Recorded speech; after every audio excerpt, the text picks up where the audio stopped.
north is a dangerous place for small buggies like yours. Afraid you're gonna need something with a little more muscle. Fundamentally, a first-person shooter needs to pull the player into the action, to have him ducking and dodging in his chair what he sees coming at him on the screen. But with Rage, we've gone beyond that. There's so many different things to do. There's so many characters to interact with. There's this world to explore. There's vehicles to drive. So it just becomes immersive on so many levels that when the player is in it, he's engaged with not just the action, but the story, the characters, the world.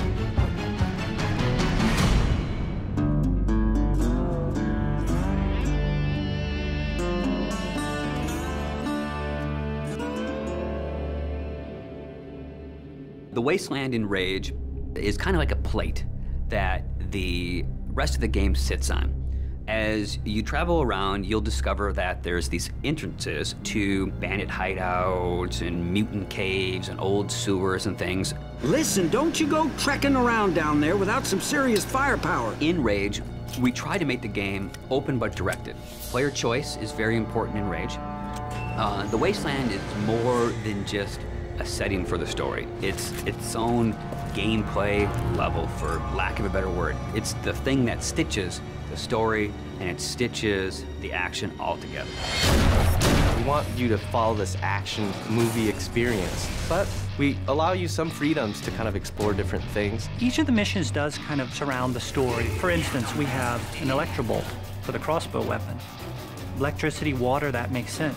Well, Wellspring sits on top of a well. So the obvious gameplay thing is here, okay, you shoot the electrobolt in the water, it electrifies anybody that's in the water and they die.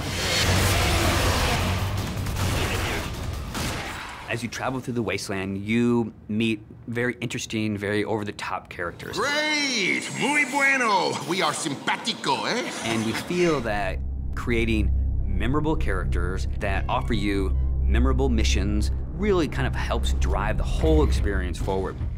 The interactions that the player will have with these characters should hit something in the emotional nerve of the player. So we've gone that extra distance to make key characters really feel alive.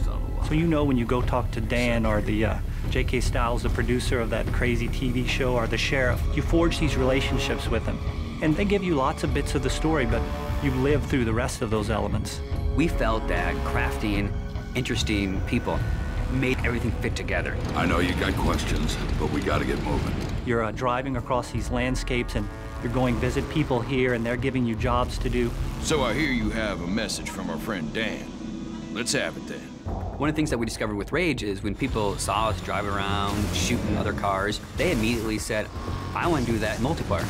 So we've taken the best parts of the vehicle combat from the single-player experience and added a really fun, intuitive multiplayer experience with it. We also have this cooperative style gameplay that allows a player to get with a friend, run through a level that's maybe changed a little bit from things that they've seen in the game, and then we roll a little bit of fiction into that. So it's taking all the kind of visceral, in-your-face action, but you're doing it with a buddy.